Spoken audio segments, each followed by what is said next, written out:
Y ese enemigo imperial debe tenerlo bien claro, desde aquí, desde este humilde país pequeño, debe saber que a nosotros no nos van a derrotar en 2 días.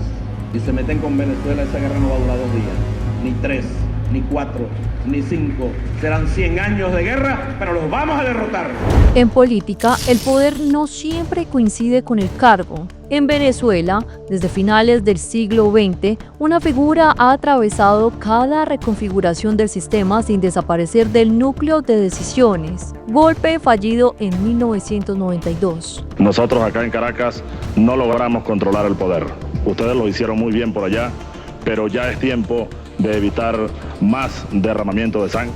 Victoria electoral en 1998. En Venezuela tiene su hora, y es que llegó la hora del pueblo. Reforma constitucional.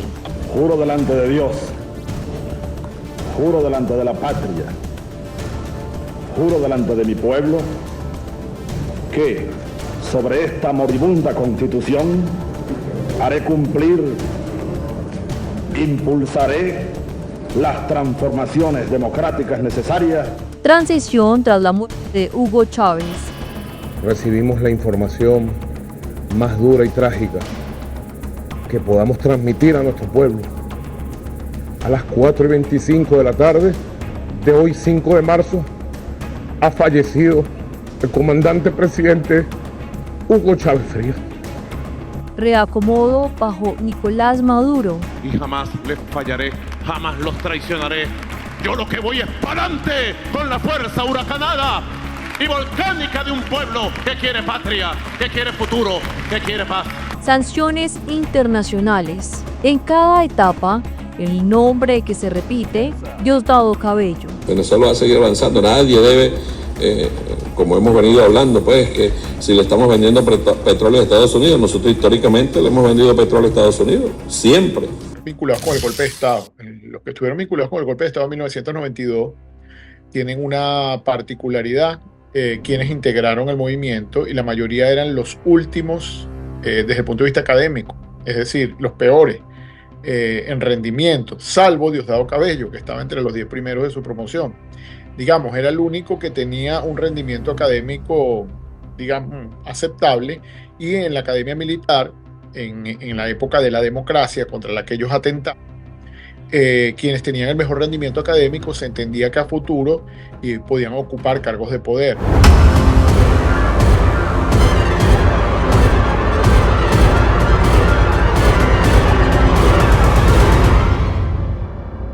Cabello egresó de la Academia Militar en 1987, misma promoción que Hugo Chávez. Dentro de la Fuerza Armada Venezolana, las promociones funcionan como redes de influencia que perduran durante décadas. Muchos oficiales que ascendieron en los primeros 15 años del chavismo pertenecían a promociones cercanas temporalmente a la de Cabello. Eso significa la toma de decisiones estratégicas en áreas sensibles, logística, inteligencia, empresas militares, quedó en manos de círculos generacionales conectados. A diferencia de otros dirigentes civiles del chavismo, Cabello tenía interlocución directa con mandos medios, no solo con el alto mando.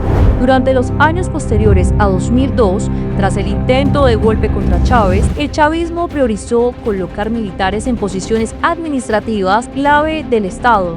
Traición que haya en algunos sectores de la Fuerza Armada, como la hubo. Sin embargo, ahí está la muchachada militar que la conozco.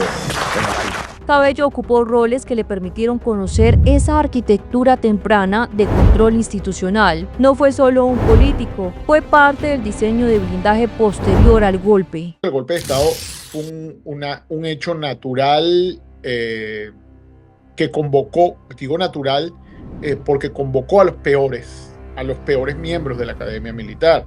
Es decir, aquellos que por una vía ordinaria, por una vía de su propio esfuerzo o de su propio desempeño dentro de la complejidad que era la Academia Militar Venezolana, academia que ya destruyeron porque la politizaron, no podía ser dado por aquellos que estuvieran entre los primeros lugares o los más aplicados, porque estas personas hubiesen llegado a posiciones de poder de manera por su propio mérito. En cambio, esto convocó a los peores y Chávez tuvo la habilidad de hacerlo. Muchos dicen que con alguna injerencia extranjera, cubana específicamente, que al darse cuenta que la actividad guerrillera había sido extinguida en los 60 y a principios de los 70, trató de infiltrar al país por otras vías. Y esa vía fue corromper a las nuevas generaciones que estaban en la academia militar para tratar de inculcarles ideas marxistas hasta que complotaran contra la misma institucionalidad que habían jurado defender. Diosdado Cabello hace parte de eso, y esa cofradía es la que se repartió el poder durante muchísimos años en Venezuela.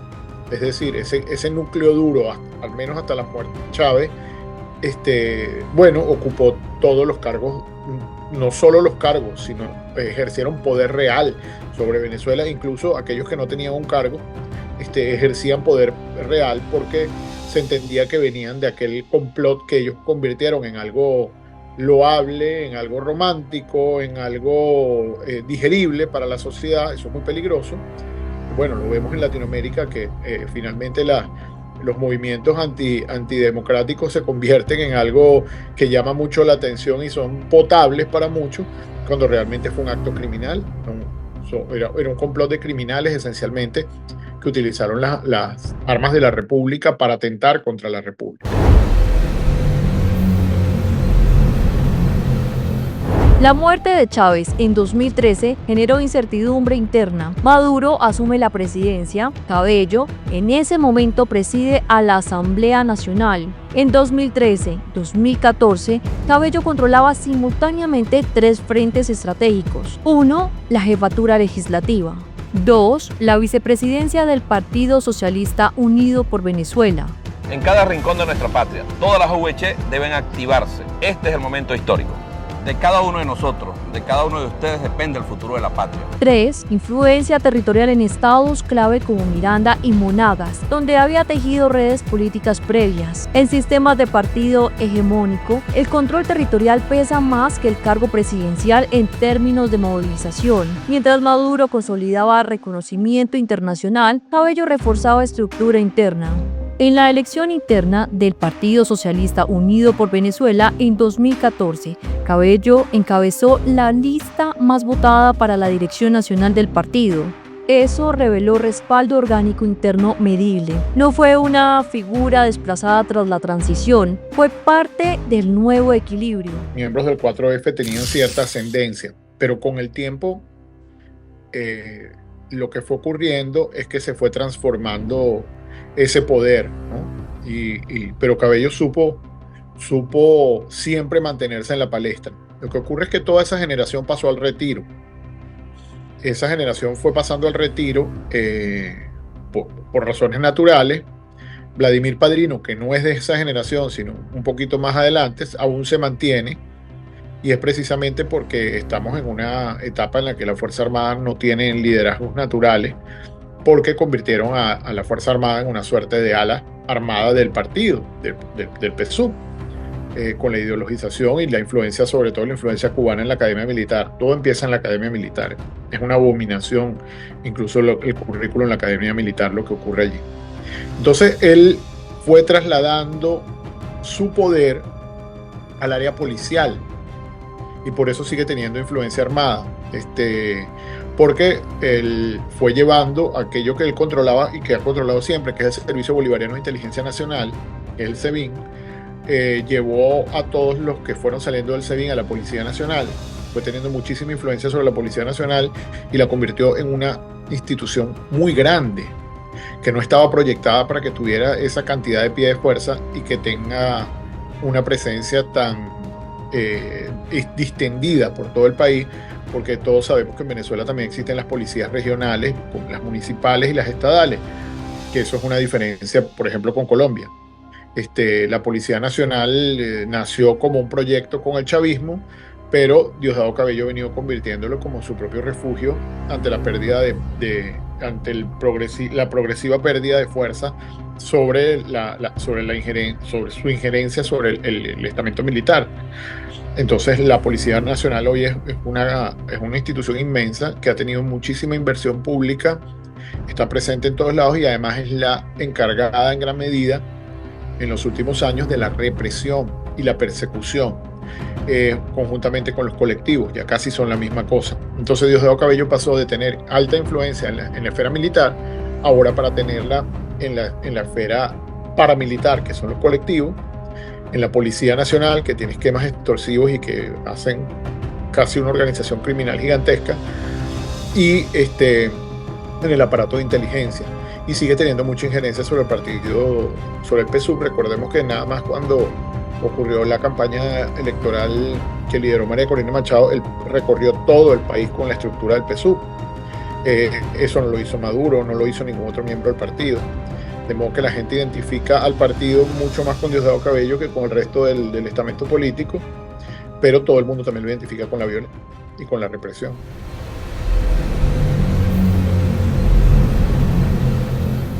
Y fíjense que yo, si a mí me preguntaran 12 años después,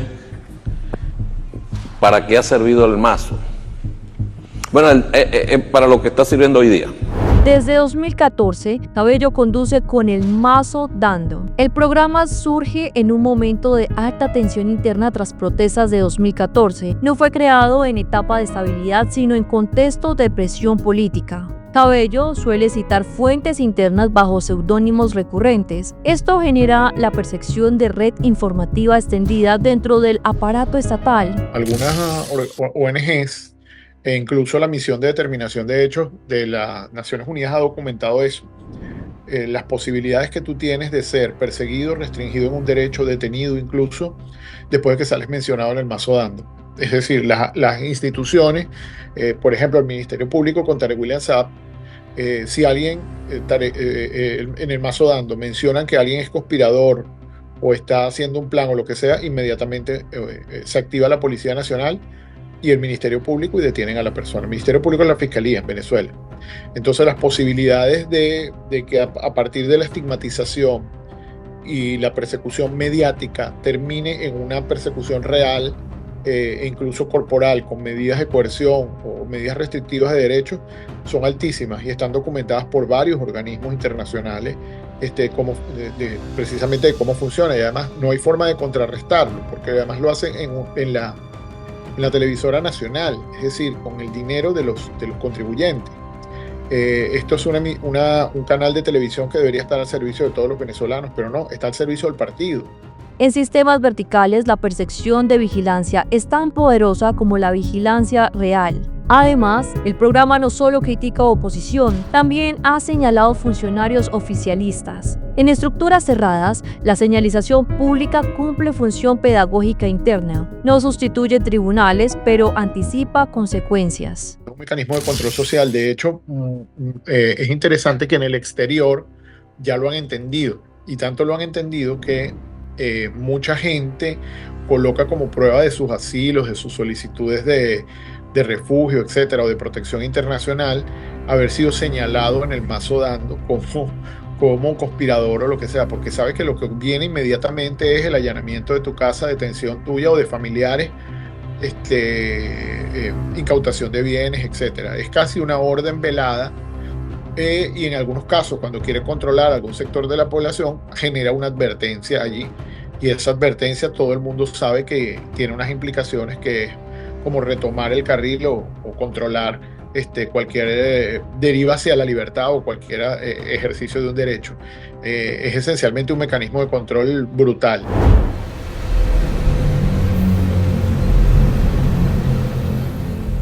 Desde 2017 en adelante, el chavismo ha experimentado reconfiguraciones internas profundas, casos judiciales contra exministros, reestructuración de empresas estatales, cambios en gobernaciones. En ese mismo periodo, Cabello fue designado en responsabilidades organizativas del Partido Socialista Unido de Venezuela relacionadas con movilización y maquinaria electoral. No, y ustedes creen que van a venir aquí, van a hacer algo y después van a venir a llevarse el petróleo de Venezuela. No se van a llevar ni una gota, tengan la seguridad que no se van a poder llevar ni una gota de petróleo. relacionadas con movilización y maquinaria electoral. Es decir, mientras otros enfrentan investigaciones, él asumía tareas de cohesión. Poder autónomo, y ese poder se deriva precisamente de varias simbologías. Una simbología es que es de los que queda todavía del chavismo originario del 4 de febrero. Entonces, para cierta gente que todavía justifica el golpe de Estado y la existencia de ese movimiento, bueno, lo vincula con eso. Dice, bueno, este es el que nos queda. El otro tema es el ejercicio de la violencia institucional. Él la legitima de manera permanente, la violencia institucional, y es quien la encarna. Eso es muy conveniente, de hecho, a los otros miembros de la cúpula, porque los otros miembros de la cúpula terminan diciendo, bueno, es Diosdado Cabello, o así no lo digan, finalmente es como decir, hay un encargado de la violencia. Y eso permite, por ejemplo, que gente como la misma Delcy Rodríguez u otros pretendan verse moderados cuando no lo son, precisamente apoyan o hacen parte de toda esa estructura criminal, solamente que como no son los que andan armados en la calle ni ofendiendo ni persiguiendo, entonces lucen como diferentes. Esa es un poco la estrategia. Entonces esa estrategia le ha funcionado para mantener, y por supuesto la conexión con la gente en el PSUV, que muchos la han abandonado y él todavía sigue girando por el país y tiene contacto con la gente.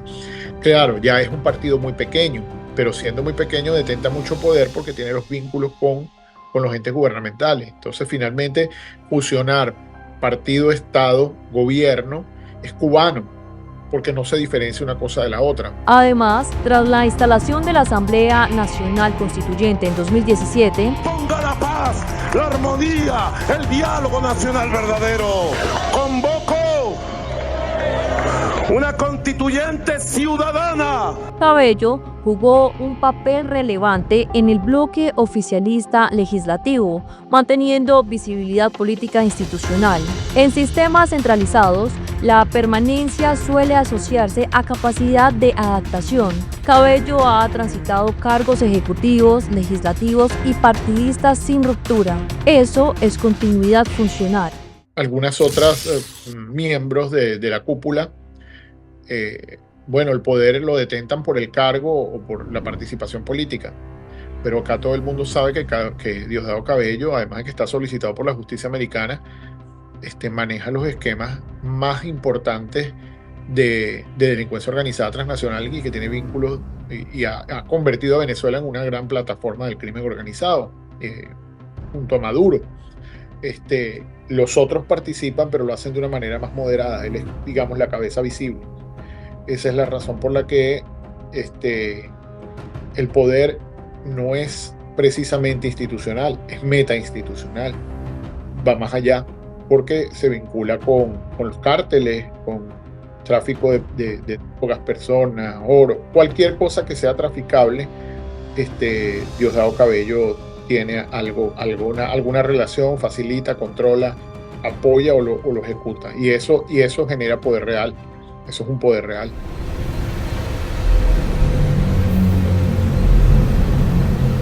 En los últimos años, Cabello ha asumido tareas directas en la organización territorial del Partido Socialista Unidos de Venezuela.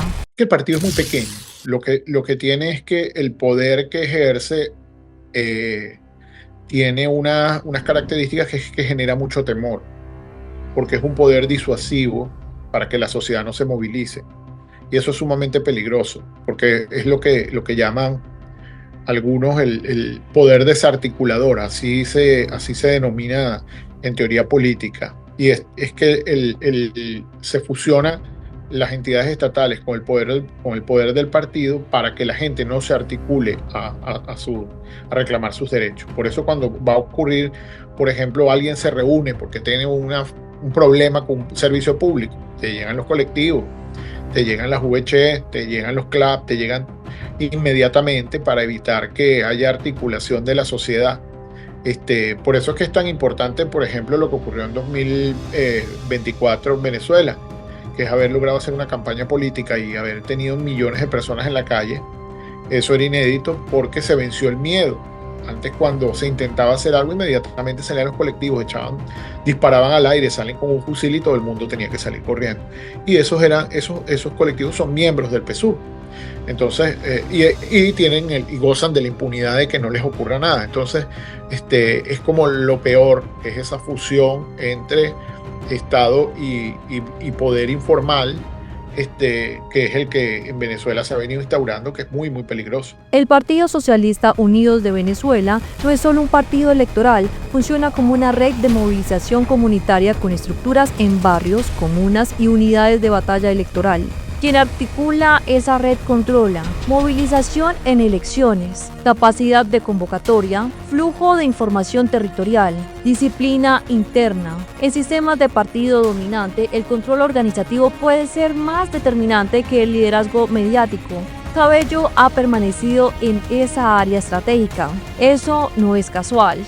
El sistema depende, para sostenerse en este momento, depende en gran medida de Diosdado Cabello. Para mí es la piedra de tranca de cualquier transición hacia la democracia. No es posible una transición hacia la democracia con Diosdado Cabello en una función gubernamental y menos liderando grupos armados y criminales en la calle con impunidad.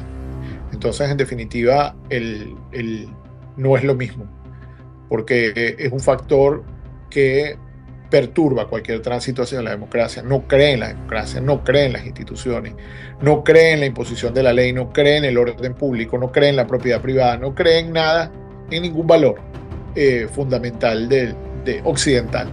Él cree en otras cosas y es el sostenimiento de su poder a toda costa, así tenga que pasar por encima de los derechos de todos los venezolanos y arremeter con violencia contra quien haya que arremeter. Así que tiene que haber una fuerza, digamos, una amenaza de fuerza superior para hacerlo retroceder, porque de otra manera no hay cómo entenderse, no hay cómo lograr disuadirlo, porque contra él pesan acusaciones muy graves de crimen organizado y saber que finalmente fuera del poder lo que le espera es enfrentar proceso penal y la cárcel. No tiene otra salida. Más allá de las percepciones o de la polémica, durante más de 2 décadas Cabello ha permanecido en el núcleo dirigente del poder venezolano, en sistemas centralizados donde eso no es casualidad. La pregunta ¿es Diosdado Cabello el verdadero operador estratégico del equilibrio del poder del chavismo?